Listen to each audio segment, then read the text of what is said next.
Thank you, choir. That was lovely.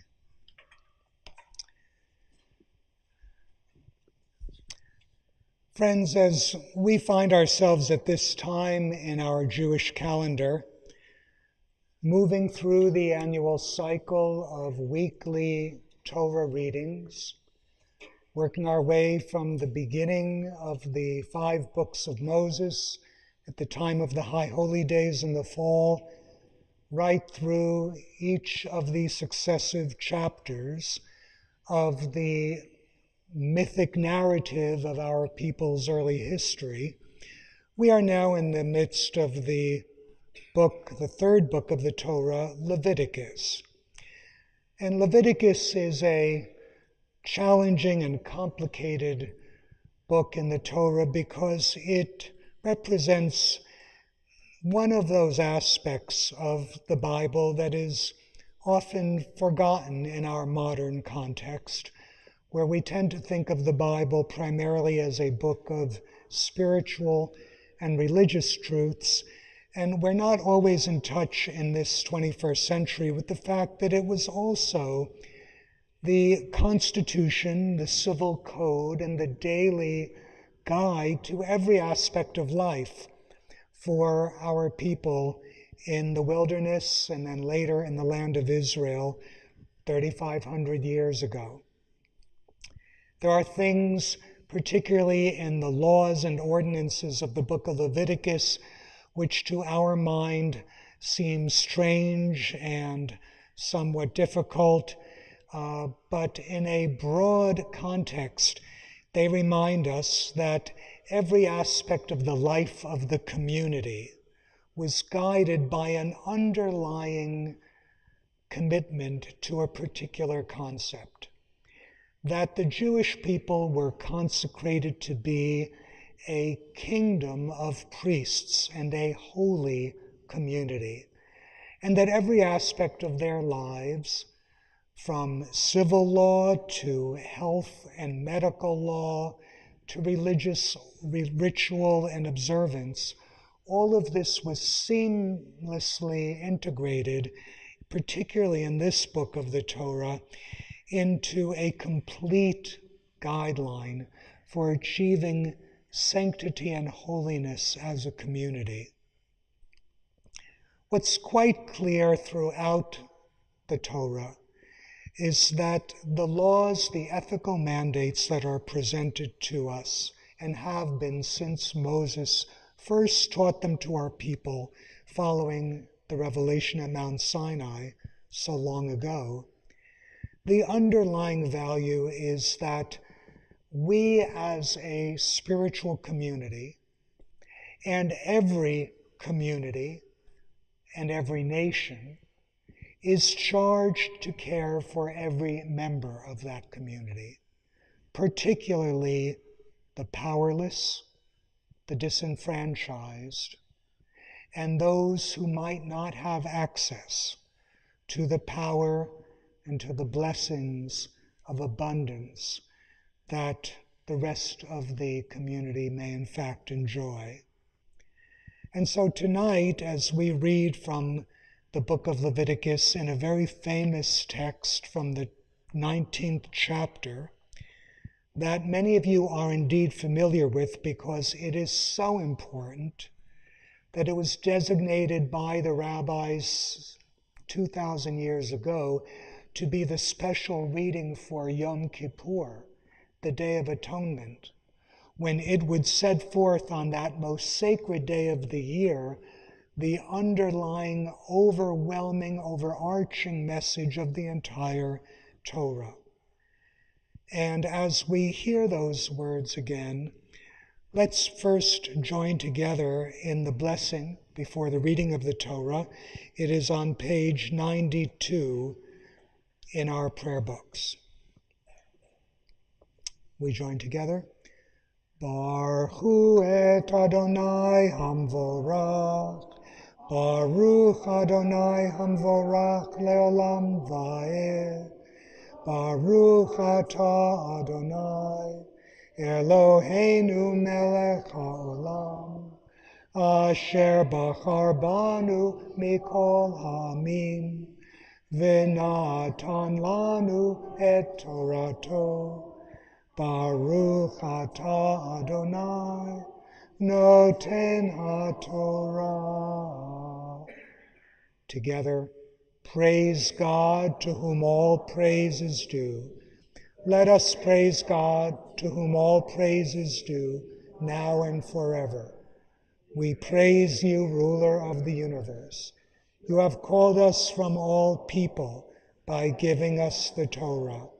Blessed are you, eternal God, giver of the Torah. Vaydaber Adonai el Moshe lemor. Daber el kol adat b'nei Yisrael ve'amarta alehem. Kedoshim tihiyu, ki kadosh Adonai Elohechem. Ish imo ve'aviv tira'u ve'ed shabtotai tishmeru, ani Adonai Elohechem.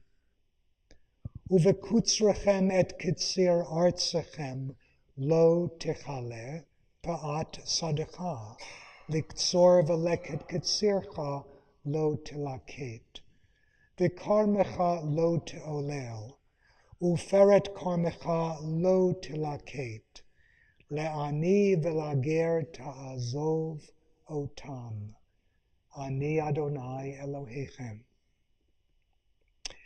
And God spoke to Moses and said to him, "Speak now to the entire community of Israel, and say to them, you shall be holy, for I, your God, am holy.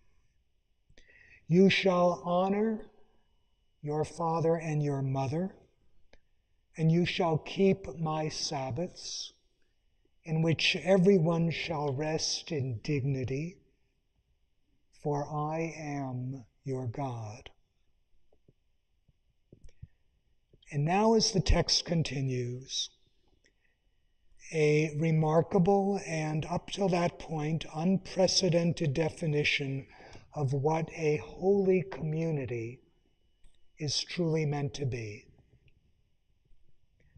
When you gather the harvest of your field, you shall not gather the harvest to the far corners of the field. And if, as you harvest, you drop grain or fruit, you shall not go back to pick them up. You shall leave them for the poor and the stranger among you, that they may come to gather their sustenance in dignity, for I am your God. Already in this first verse, we are given an entirely new understanding of what holiness means. Yes, holiness in our human relationships with our families, honoring, respecting, and caring for our parents, our families, our siblings, our loved ones, and observing the Sabbath not only in a ritual sense, but as an affirmation of the inherent dignity of every human being who is created beyond just merely laboring ceaselessly for their sustenance, but needs to take time away to reflect on the inherent dignity and sanctity of every human being, of every laborer. And then the text continues, and we in fact can together see what the rest of Leviticus 19 says if we turn to page 346 in our prayer books. And this is under the theme in our prayer book of readings about justice.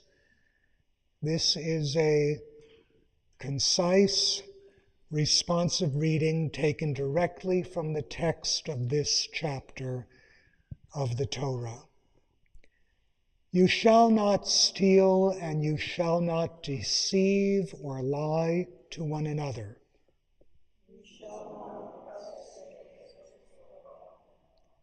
The wages of a laborer shall not remain with you overnight until the morning.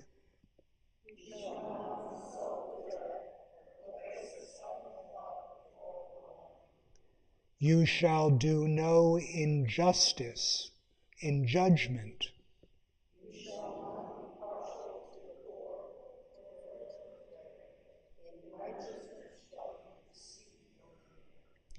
You shall not oppress a stranger. Read refugee, read immigrant, read undocumented alien. For you know the heart of a stranger, since you were strangers in the land of Egypt.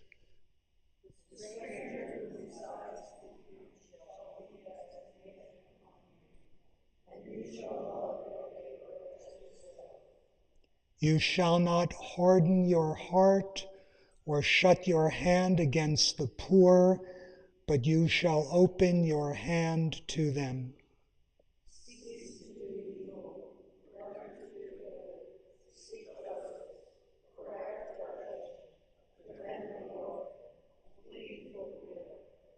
The God of hosts is exalted by justice, and the Holy One is sanctified by righteousness.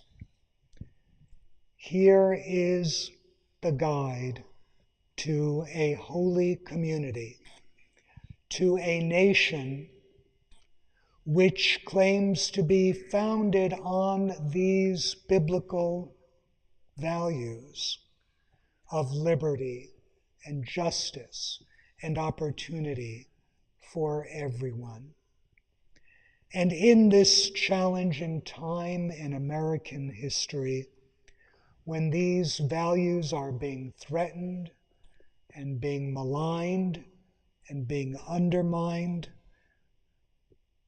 when the strangers among us are being made to be afraid and to feeling that they are going to be rejected, when the very freedoms and liberties that enabled every one of our and every person out there on the streets, ancestors, to have come here to find opportunity and freedom and justice, we are called to remember these words.